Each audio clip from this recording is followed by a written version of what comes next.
Welcome!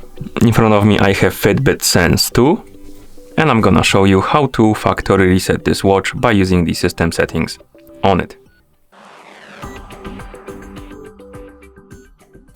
Before we start, if you want to factory reset your watch, make sure that the battery level on your watch is at least above 20 or 30%, because if the battery dies during the resetting process, it might damage your watch. Now let's continue with the reset. So first thing we need to do is to wake up the screen on our watch, and we can do it by pressing the side button.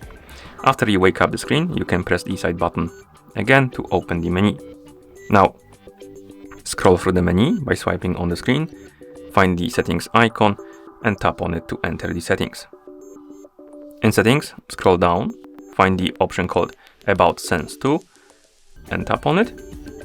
Here scroll down, find the factory reset option and tap on it, of course, and then tap on yes to confirm and start the resetting process.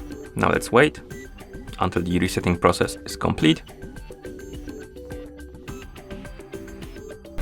Okay, and once you see the list of languages on the screen, it means that the factory reset is complete. Thank you for watching.